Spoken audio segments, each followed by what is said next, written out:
Now the government has approved 9 judges' names for elevation to the Supreme Court. The government has sent the names now to the President for issuing a warrant of appointments. New judges will then be sworn in once the President formally approves the recommendations. Now, the Supreme Court Collegium had recommended 9 names, including 3 women names. The Collegium had, for the first time in one single resolution, in fact, recommended 3 women judges.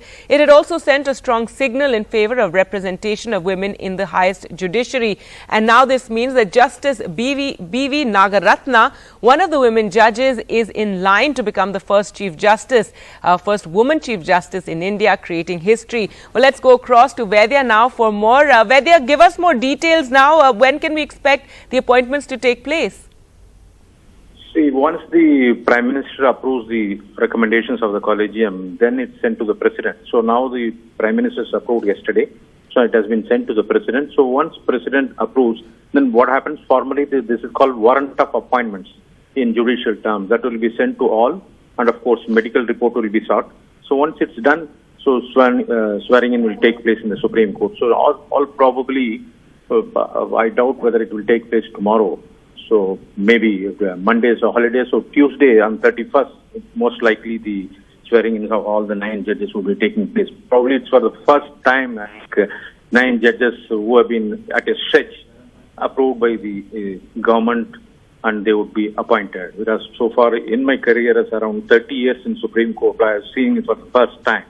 So Justice Nagaratna would be, yes, of course, creating history in Indian judiciary. Not only she, her father was also a former Chief Justice of India, who is no more, so she would be following her father's steps.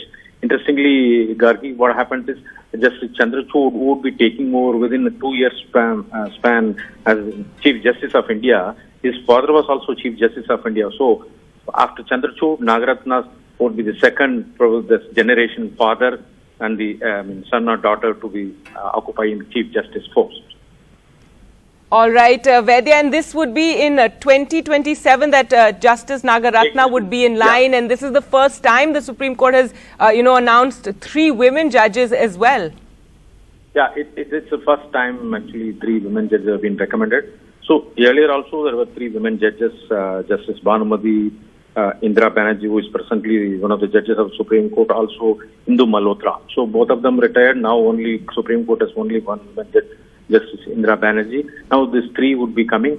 In fact, Justice Bobde, the outgoing Chief Justice at the time, also said that it's time that a woman should come as a Chief Justice of India.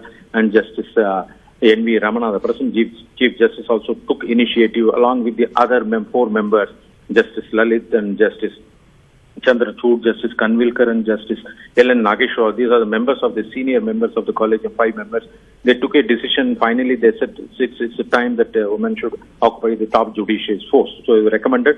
So finally, government has no hesitation in approving. Normally, sometimes government rejects the name, sends the file back. It takes back and forth and takes a long time. But in this case, immediately the government has approved. So we can expect probably swearing in taking place in the Supreme Court to be sworn. Chief Justice will be administering the vote probably on Tuesday.